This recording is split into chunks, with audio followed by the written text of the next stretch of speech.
everyone, and welcome to A Broad's Way Through Broadway. I am your host, the Broad, Allison Chicorel, and today we are discussing the Addams Family musical.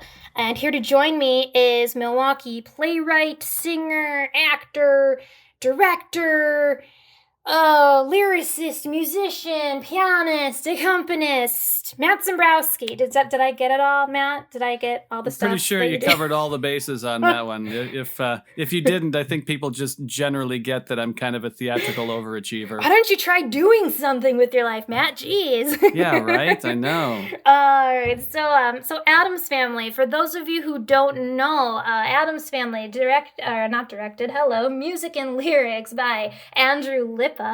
Debuted on Broadway in April 2010, featured a cast including Nathan Lane, Baby Newirth, Kevin Chamberlain, Krista Rodriguez. Oh my gosh, amazing cast. I love that cast. It was nominated for 2 Tony Awards for Best Original Score by Andrew Lippa, and Kevin Chamberlain had a nomination for Best Performance from a Featured Actor for Uncle Fester, and it did win a Drama Desk Award for the Best Set Design.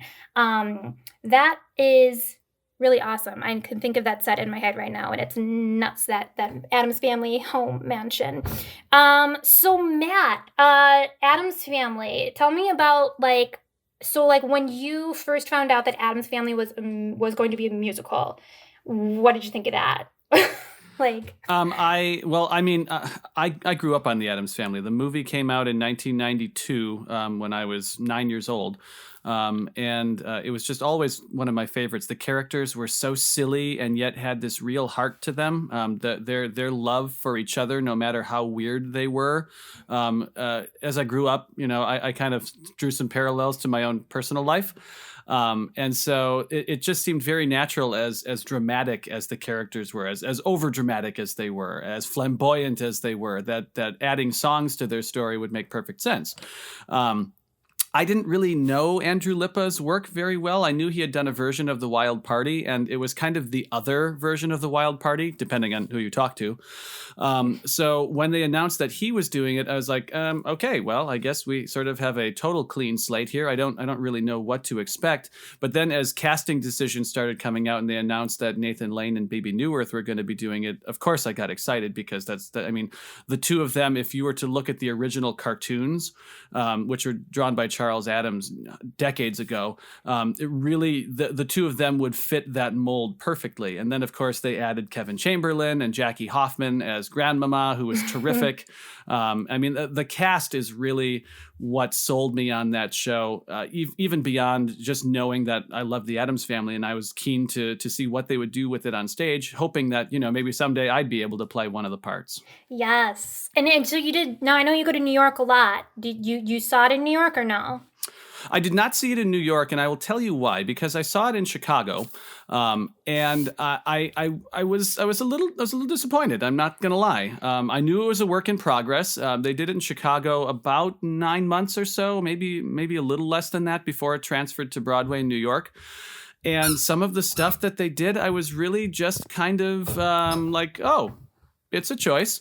And I felt like I didn't really need to see it in New York, having seen, basically that entire cast, and just being kind of meh about the material. I did buy the cast album to listen to see what the changes were, and I will admit that the changes that they made were whole scale better. And we can go through some of those individual moments as we go in our conversation. But the changes that they made were a giant step forward. And then when I saw it years later on tour, the first national tour, when it went to the Overture Center in Madison, the changes that they made beyond that were even better. Wow. Okay, so that's so cool. So you've actually been able to kind of see when it first became a musical, and then the work in progress as it went. That is so cool. Yeah, I pretty much just based on I didn't even know it was going to be a thing until it was a thing, and I was like, Addams Family musical? What? Let me listen to this. And I was drawn to it also by Nathan Lane and Baby Newirth. I was like, oh, hello. And just listen to the soundtrack. And I loved the music. And I liked Nathan Lane as Gomez. I kind of was into that immediately. but that was all I had to go off of, was just the Broadway cast recording. I think I heard it on my XM Broadway radio and was like, what? And it was the When You're an Addams song, and I was like, this is a musical? Okay, looking this up. And yeah, that's all I had to go off. I haven't seen it in New York, obviously. And I've seen a number of community theater productions, a number of high school productions. I believe right now, actually, Addams Family is, I saw it in an article, it listed like the top 10 or 12 most popular choices for high school musicals in like a certain year. I think it was number one for a while. It was a very, very popular choice. And I'd agree with that. I think it's an excellent choice for school musicals.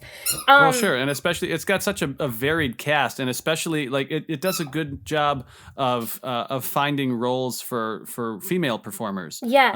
A lot of shows tend to skew more towards the heavy male parts that are really fun, not so much for women. But the Addams Family has got Morticia, and it really kind of centers around Wednesday's character, and it's got the grandma and all the ancestors. Like, it's really it's good for high school programs. The ancestors being so flexible too. I know when we did the production at my little theater, we had 6 ancestors, whereas the ancestors in a school production or even any community theater production, you can have endless amount of them. It's so flexible. Right. And like you said, and obviously in community theater, local theater, and school theater, there's always a shortage of men compared to the women. So obviously all the shows that have more roles for women are usually a safer bet for your audition turnout. Yeah, obviously. Absolutely.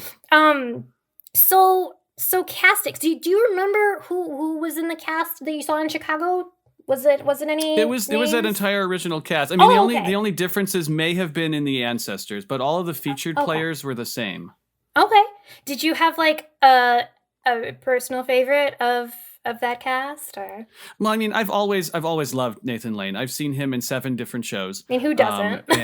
Right, exactly. Anyone who doesn't like Nathan Lane is not someone I want to be friends with. I was going to say, there's only so much time in your life for people that you don't want to talk to. Right. But I will tell you, I never saw Baby New Earth do it. The night that I saw it in Chicago, her stand-in did the performance. And I can't remember her name offhand, Rachel something. And she was terrific. And I'd seen Baby New Earth before, so I kind of could imagine what I figured Baby New Earth was going to do with the part. And I saw this same performer. I recognized her name in the playbill in a Broadway show several years later. And I met her specifically at the stage door to tell her that I saw her as Morticia, and I thought she was just marvelous. And she said, "Really? You're like the 4th person that has told me that? And I only did 2 performances of it in Chicago." Oh my gosh. So she just left that much of an impression. It just goes to show that, there are great performers who don't necessarily have a name that leave an impression on you. Oh my gosh, absolutely. And the tours I've seen and smaller productions, even semi-professional productions, it's like these people can be amazing. Even when they have like the comparison to like, being compared to Nathan Lane or compared to Baby New Earth or other original cast members, or like, I know that, for example, I saw Wicked in, I saw a touring production of Wicked, and it was Jessica Vosk as Elphaba, and I'm a huge Idina Menzel fan. I am. I like her. I think she has a really interesting sound. I like that her voice is very distinctive, doesn't sound like everybody else, but I liked Jessica Vosk. And like, you have Idina Menzel in my head, so I'm an instant comparison. Sure. I liked Jessica Vosk better. I did. And you're going to be super jealous. Compared to. Yeah, right. I saw Stephanie J. Block do it. Oh my gosh! When it was in Chicago, and same thing. Like, we all have Idina Menzel in our head because she was in the original Broadway cast. But holy cow, was she good! I mean, just like a knockout. And then of course she went on to win a Tony years later. But my goodness, like, you could even see then that she was really a special talent. Absolutely. And again, if you're expecting Idina Menzel, you might be disappointed. But if you open your mind up and just experience the show for what it is, so enriching. Yeah. Well, and because they're not copying each other. Like, I noticed that Jessica Vosk, she did so many things different than Idina Menzel, which made my ears go, ooh, that's different, and Yep. and I Same like thing it. with Kendra Kesselbaum, who I saw as Galinda. You know, everybody is expecting Kristen Chenoweth, but Kendra Kesselbaum just made it her own, completely different. And I was like, good for you. Absolutely. That's the only way to make that part work. Anyway, Addams Family. Anyway, Addams Family, right? Addams Family. What show are we talking about? We should talk about Wicked later. Anyway, so BB North and Nathan Lane. Let me just ask you real quick. Now BB North, for me, it's Frasier. It's Lilith from Frasier. Sure. I can't get her out of my head. Is there anyone in the original cast, Krista Rodriguez or Kevin Chamberlain, anyone else, where it's like you can't help but compare them to other roles they've done? I don't know. A little bit with Kevin Chamberlain. It was kind of not hard, but you could definitely hear shades of Horton from Seussical. That is what I know when he was him doing from. his Uncle Fester. Absolutely. I mean, and even off stage, I met him at the stage door when I saw the show, and he does kind of have that really up and down sort of Horton sort of voice. So that is his real. I've never heard him in an interview or anything. I've only ever heard him as Horton and as Uncle Fester, and I always wondered because his voice sounds charactery. The only real difference is he's a little. I had a decent conversation with him, so he knew that he could trust me talking about stuff. But he's a little snarkier than Horton and Uncle Fester, who are both like cartoonishly positive. So I told him when I happened to be walking by the theater that the Addams Family was playing at in New York when it was getting out, and I saw Kevin Chamberlain signing autographs for people. So I went over and I said, "Hey, I saw you in Chicago, and I'm glad that they kept Me and the Moon in the show," which is one of the songs that he sings. And he looked at me and he said, "Buddy, that's the only thing from the Chicago production that worked." Oh my gosh! Wow. So I have to ask, while we're on the topic of Addams Family cast members, have you met Nathan Lane?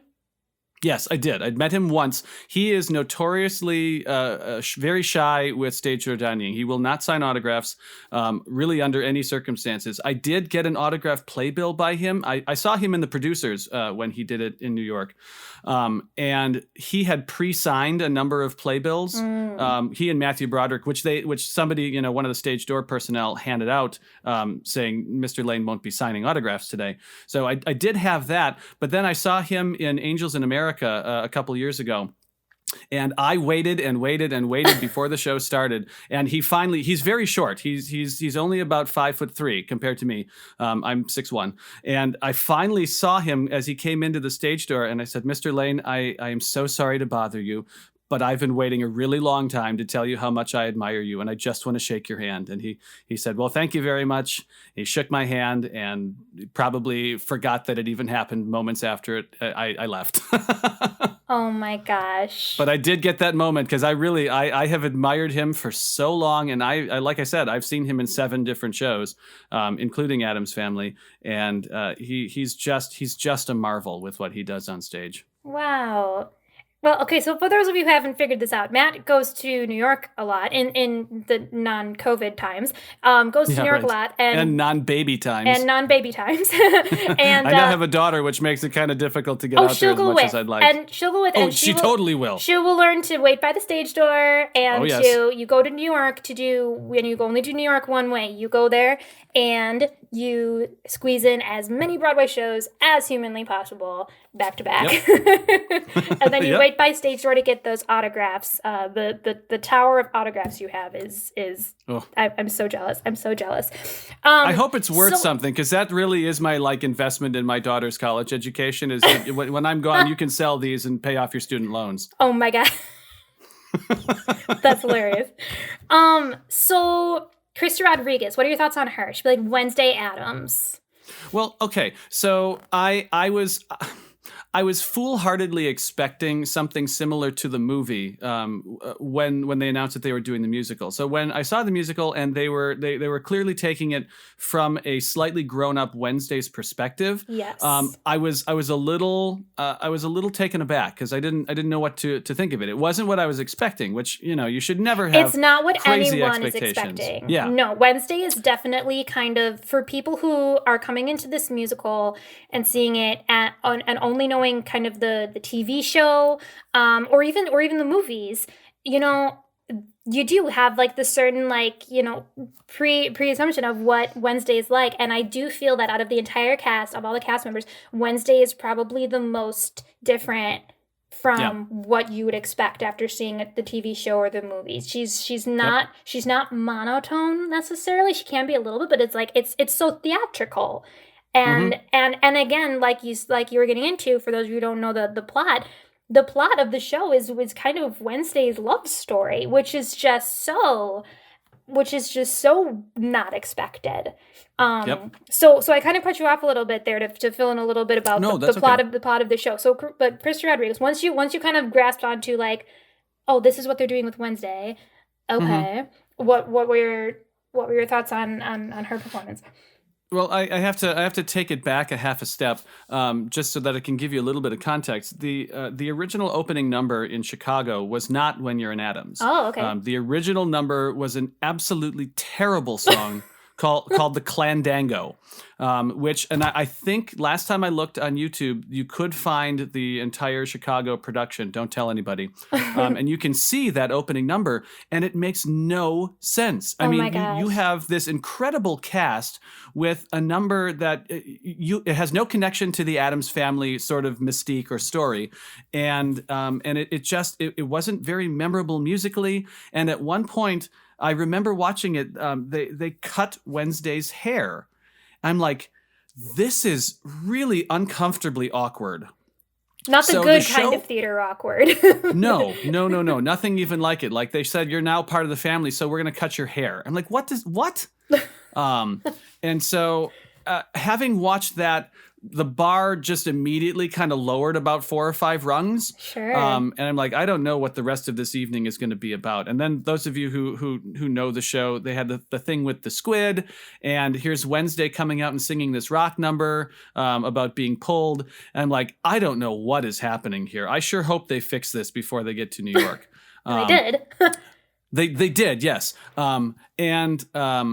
So when it got to Krista Rodriguez as Wednesday, I was already sort of uncomfortable with the whole evening, and so I had a hard time listening to Wednesday singing that song, whoever it was. After I heard the Broadway cast recording, when they had fixed the opening number to something that is much more traditional musical theater, letting you into the world a little easier, then Wednesday's song made much more sense. And I think Krista Rodriguez was a really good choice for that, because she does have kind of a darker personality and a darker sounding voice. She can certainly belt to the stratosphere with anybody else. Like, but her all voice Broadway is a dark color. I totally agree with you on that. For those of you who are vocal coaches or music directors, people who listen to the color and the tones of voices, Krista Rodriguez's tone is very dark. I love it. I thought that her tone was perfect for Wednesday, but yeah, I can imagine. Yeah, just a little askew going into it. So when it came, when that number came up, I'm like, okay, cool. You got some redeeming to do here, and really like that. It just goes to show what difference a more solid opening number can do for a show, because it changes your whole perception. There's of course the really famous story about Stephen Sondheim cutting the original opening number to A Funny Thing Happened on the Way to the Forum and replacing it with Comedy Tonight. Yes, there was another opening number, and I think it was called Invocation and Instructions to the Audience, which he used later in The Frogs. So you can hear that song, and you listen to that song, you're like, this is not A Funny Thing Happened on the Way to the Forum. So when he changed that opening number, the whole rest of the show, of course, just, it became this gigantic, lifelong hit. And I think I won't put that on the same level as the Addams Family. Right. But we'll see. Maybe in terms of longevity, Addams Family will have the same sort of following that Forum did in its time. I think it's possible. So if you were casting the show and you were casting Addams Family and you had your pick of either Broadway superstars or lesser known Broadway actors. Obviously, you've seen a gazillion shows in New York, so you probably have like a lot more names than the average Broadway nerd. who would you like to see in the show? In any of the roles? Is there anyone you'd like to try? I always like playing this game. This is a fun game. It is a fun game. And truthfully, Baby New Earth and I have kind of a history together. She is the first stage door person to have ever blown me off. So when I saw that she was in Addams Family and she was not at my performance, I'm like, cool, I'm done with you, whatever. She does bring a lifetime worth of performance to her role, and you can hear it in the cast album, and it's very fun. Mm-hmm. But there are a number of performers. Honestly, I'd kind of like to see what like a Stephanie J. Block would do with that part. Okay. Something like that. Nathan Lane, I wouldn't ever change. Mm-hmm. And what's funny is I saw Douglas Sills was in the touring company. And Douglas Sills, for those who don't know, he was Oren in the Broadway production of Little Shop of Horrors. Okay. And he was also the Scarlet Pimpernel. Interesting. So okay. he's very, very dashing, very tall, very handsome. A completely different take on Gomez from what Nathan Lane did, who is sort of short, much shorter than Baby New Earth and the person that I saw playing it in Chicago. Mm-hmm. But Douglas Sills was kind of this Errol Flynn swashbuckler type with just a hint of an accent, and he was just hysterical. His comic timing was second to none.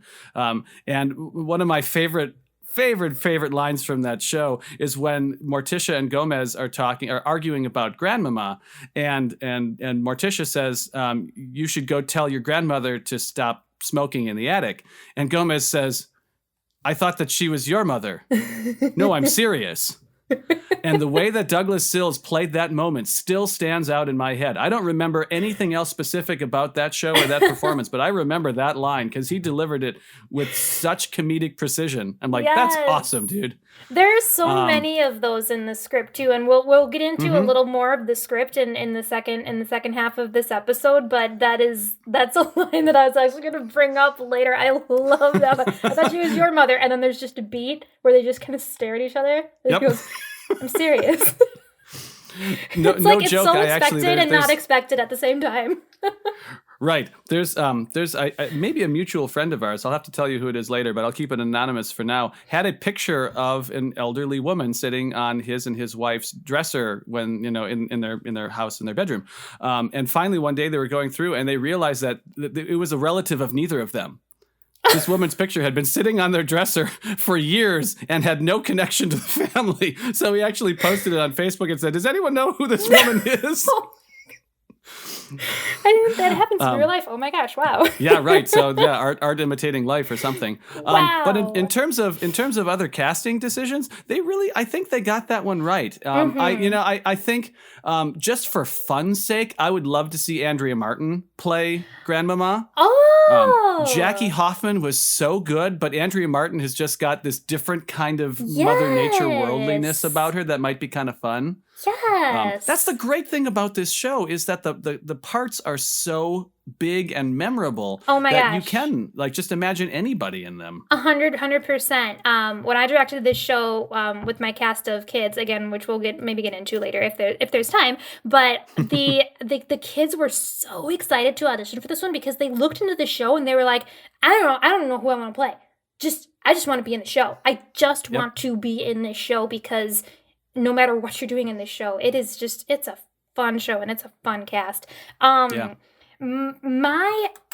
personal opinion, and maybe this is an Elphaba thing, because it's interesting that you said Stephanie J. Black, who played Elphaba, and you'd like to see her as Morticia. I'd like to see, and I don't know if she might be a little, I guess, I don't know how old she is, but these Hollywood and Broadway people don't age, but I'd like to see Anna Gasteyer, actually. I think would be a really awesome Morticia. And it's funny because she's played Elphaba as well. So maybe it's an Elphaba thing. Maybe it's like the darkness of that sort of dark monotone comedy of Elphaba that fits really well for Morticia. Maybe. Yeah. That could be a thing. Total side note, if you haven't heard it yet, she has a Christmas album that she came out with last year called Sugar and Booze. Oh, really? And it's just hysterical. Like it is typical Anna Gasteyer, really dark kind of humor. Uh-huh. just some laugh out loud songs. The title song "Sugar and Booze" is really about, those are the two things that kind of get you through the holidays. That's so perfect. Give that a listen if you like her. Awesome. Well, listen, I think this is a good spot for us to take a quick break. This is really, really fun so far. It's really enjoyable to talk about this stuff with you. When we come back, we'll talk a little bit about the production aspects and talk about some tech stuff. I'd love to discuss some of Andrew Lippa's work a little bit more with you. And some of our favorite, scenes and songs from this musical that we both seem to love so much. So, Great. So everyone sit tight. We'll be right back after this word from our wonderful friends over at 6'5 Media.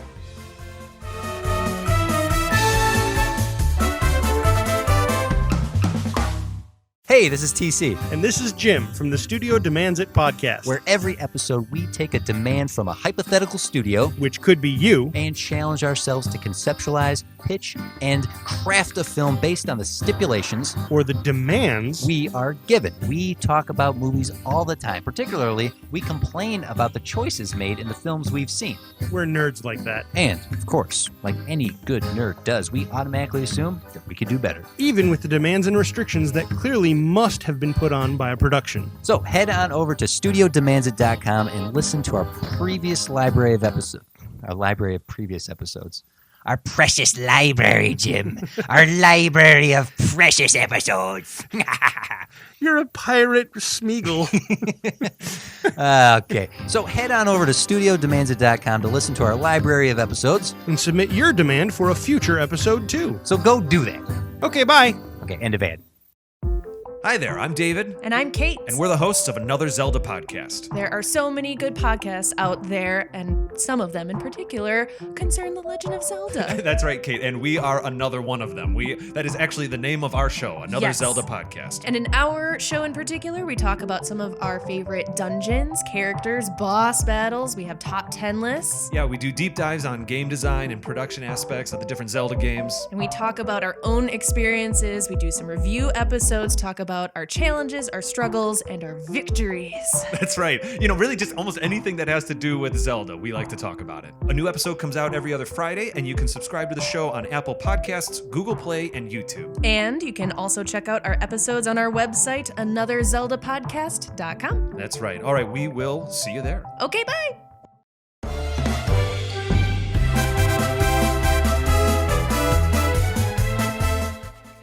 And we're back with A Broad's Way through Broadway. I'm Allison Chicorel, and I'm here with Matt Zembrowski. Hi, Matt. How was your break?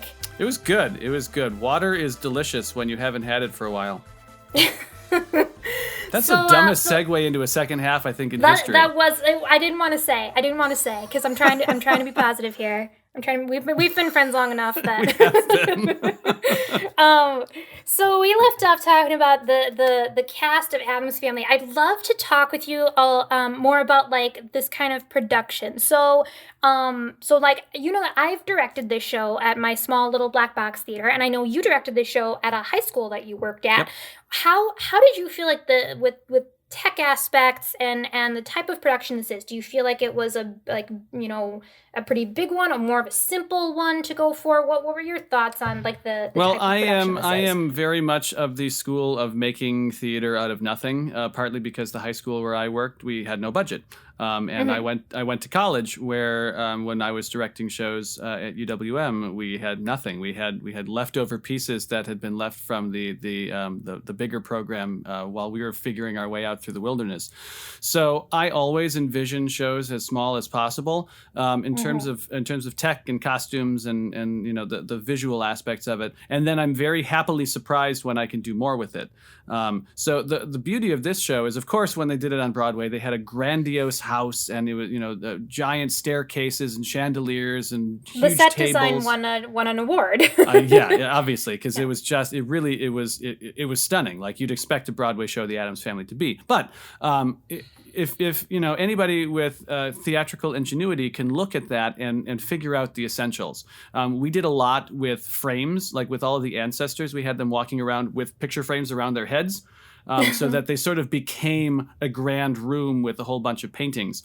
We didn't have a fancy staircase, but we did have floor-to-ceiling panels that would that were on wheels, so they could go from one side of the stage to the other. And so even though it was just a uniform color, if we were on stage right, oh, we're in Morticia's bedroom, and we move it over to stage left, and we're in Grandmama's area or whatever, you know. So it's I don't know if it was intentionally structured that way, or if it's just, you know, by virtue of whatever your budget is, but you can do that show on a very limited budget and still have the performances and the songs really carry the day.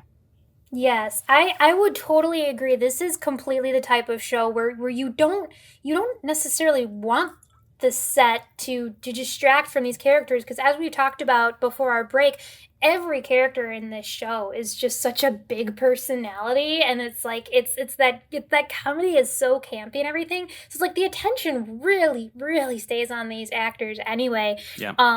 That, like you said, yeah, if you got the budget, cool, do the staircase, do the chandelier, do that big fancy mansion. Ours was similar. We had the we put kind of all our eggs into the big table basket. We had these two large tables that fit on our very small stage, which worked for the dining room scene.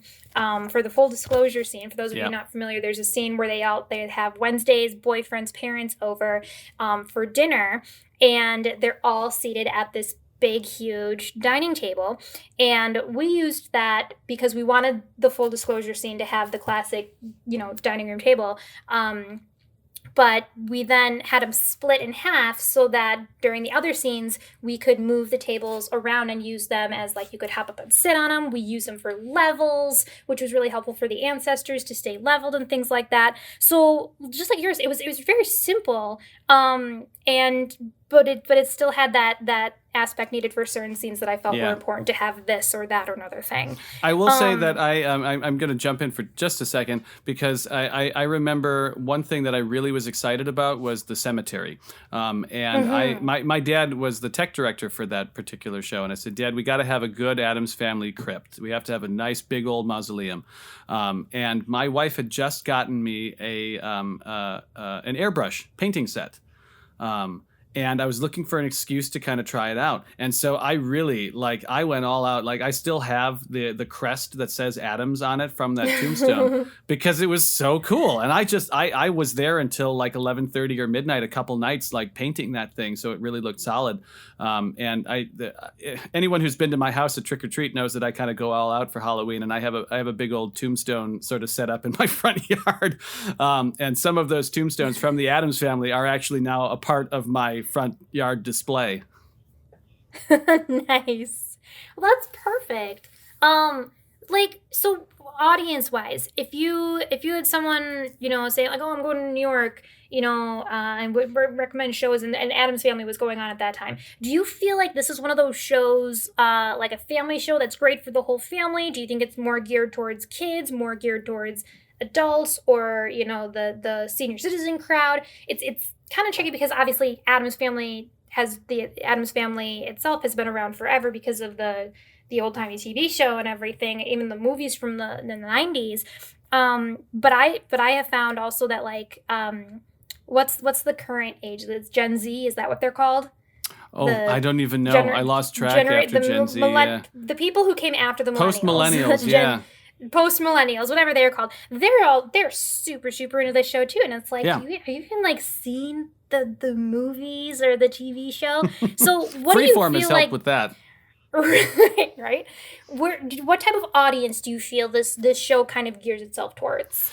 This show to me has kind of a quality of the Muppets, where the characters are so big and silly, especially like the Uncle Fester character and the Pugsley character and Grandmama. Even if you don't know what she's talking about in her drugged out state, she's still funny. So, you know, if you had like an 8 or 9 year old kid that you were trying to keep occupied, there's enough in that show, enough silly stuff to keep them occupied. But some of the humor really definitely skews towards the adult understanding level, and certainly they tried to open it up to a younger market, toward, you know, the tweens through the college age musical theater folks, by having the Wednesday and Wesley characters be younger. Yes. So it does have a uniquely broad range, I think, of audience understanding and appreciation. I agree. I think it has a lot of those, and I love shows that balance like this.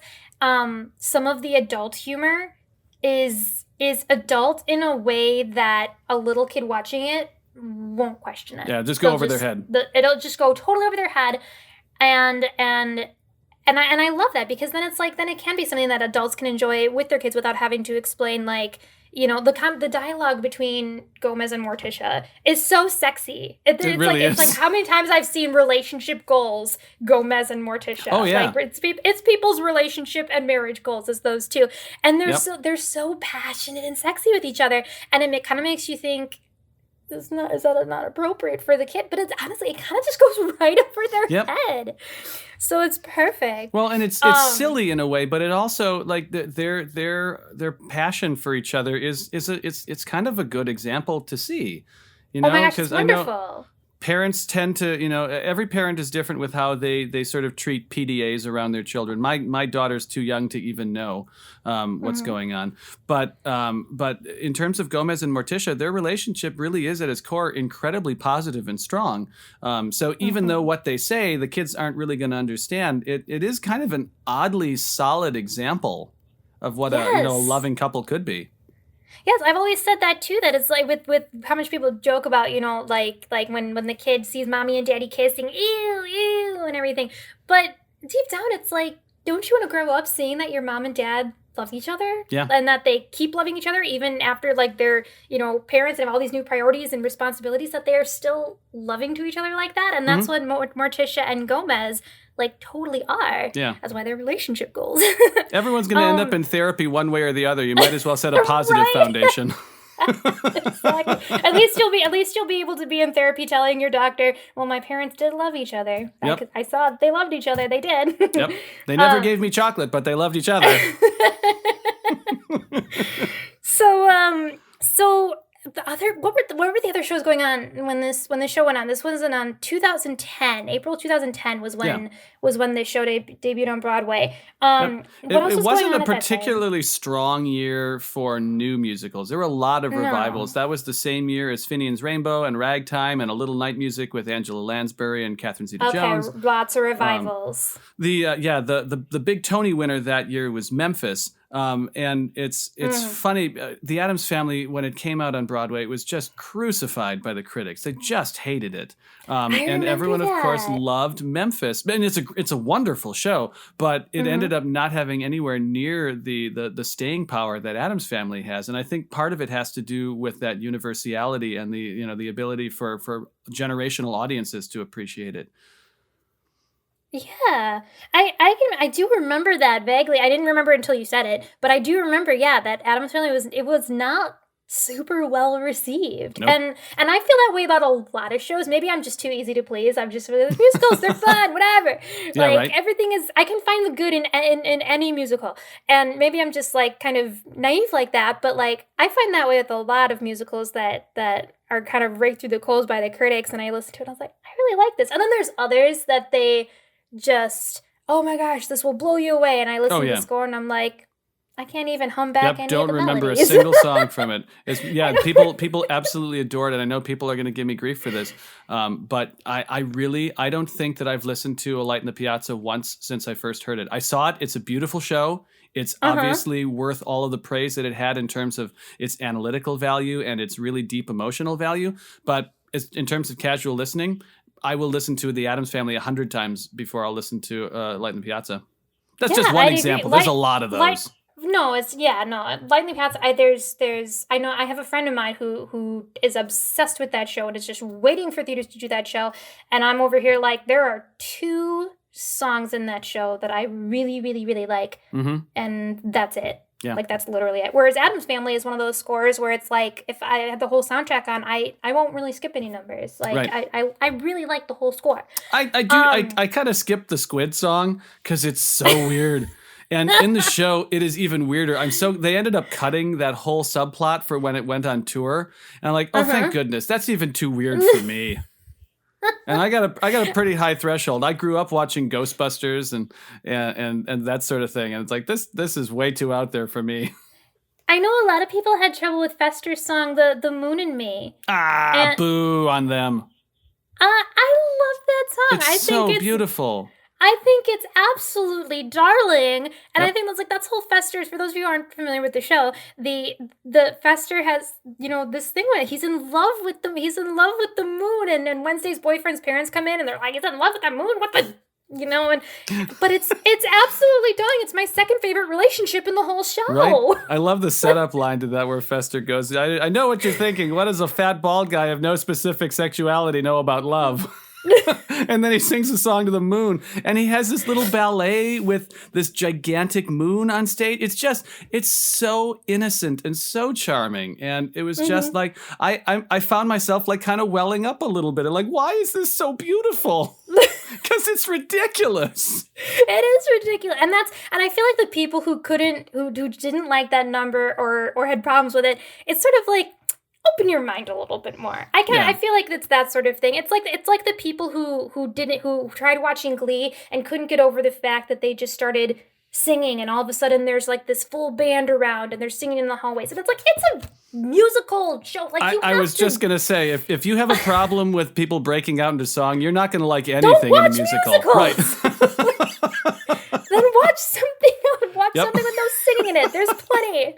So yeah, I completely agree. It's the people who had trouble with that song, I'm just sort of like, you're watching the wrong show, and you're probably watching. I have this show called The Light in the watch Piazza plays. that you're gonna love. And don't think that I don't like Light in the Piazza. I'm not one to go around like trying to compare art. Don't write me nasty letters. It's a beautiful show.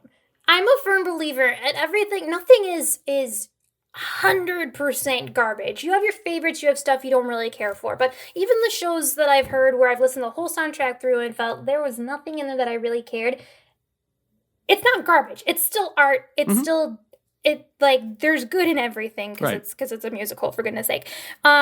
So speaking of Moodamy, this song, Andrew Lippa is the musician lyricist for Addams Family. Yeah. Now, I'm most familiar with Andrew Lippa, aside from Addams Family. There was the 3 songs he added to the revival of You're a Good Man, Charlie Brown. Yes. That I'm very familiar with because I'm a huge fan of You're a Good Man, Charlie Brown. Huge fan of that show. And the other 2 that I'm most familiar with of his work is Wild Party and Big Fish. Yep. And in my opinion, You're a Good Man, Charlie Brown, I feel like those 3 songs that he added to that, My New Philosophy and Beethoven Day, and the intro, the introduction song to that musical, I feel are so catchy, just like Addams Family. But when I saw a production of Big Fish and saw a production of Wild Party, as well as heard the soundtracks to both, I did not get that same feeling. I sort of heard a little bit of his theme, a little bit of his style, but I just felt like the Addams Family score and the 3 songs from Your Good Man, Charlie Brown that he added were just so instantly likable, and I did not get that from Wild Party and Big Fish, his other kind of bigger shows. What were your thoughts on his other work? Andrew Lippa always, to me, has seemed like an old kind of Tin Pan Alley songwriter stuck writing in a pop musical world. And so when he was able to really delve into the Addams Family and add some silly, like it's practically vaudeville type numbers, like The Moon and Me, and Let's Not Talk About Anything Else But Love, and Full Disclosure. Those are big, broad melodies from another era. And it was almost like they completely took the reins off of him and let him write exactly what he felt he should write for that score. I also saw Big Fish. I saw it again in Chicago as a pre-Broadway tryout. And I was really, I feel like that show tried to cram in too much. And I think part of the problem with that is they got the script writer from the movie to do the script, the libretto for the musical. And so it really felt like they were thinking on a grand theatrical, almost cinematic theatrical style. And they tried to have music that matched it. And it didn't have that same charm. It didn't have that same warmth. And certainly not the same melodic standouts. There are a couple of numbers in there that are great, like the number that opens Act 2, the little sheep from what is it called? Alabama, the number that the wife sings. I can't remember what it's called exactly. That just goes to show you. That's the thing that happens a lot though. The opener of Act Two. I find that if I line up all my musicals, I'm going to go off tangent and just for just a second. We're going to get back to Andrew Lippa, but I've noticed a pattern in my favorite songs from musicals. If I lined them all up, so many of them are the Act Two openers. Yeah. I don't know if that's coincidence or what, or if musicals. I mean, you've written musicals, so you would know way more than me. I've never written a musical before, but I don't know if that's like a thing that you shoot for, where it's like, okay, people are coming back from intermission, they might be getting a little tired, or they're like super pumped to get back into it. Let's really make sure to bring them something awesome. But I just feel like the Act Two openers are so often like some of the best numbers in the show.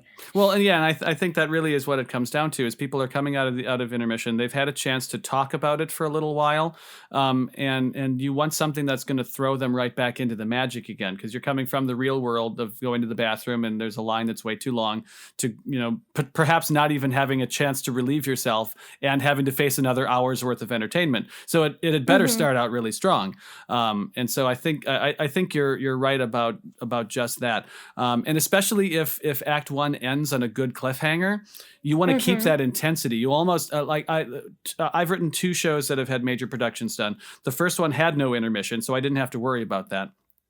But you do reach a point where the audience kind of goes into a little bit of a lull, whether they have a strong attention span or not. But you need something that's going to remind them that they have that you're watching a show.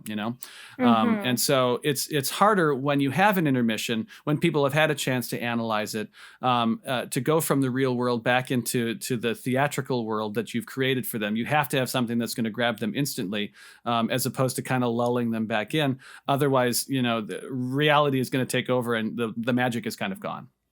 Yeah. That's interesting. The song that I was trying to think of, by the way, was the Little Lamb from Alabama. Oh, yes.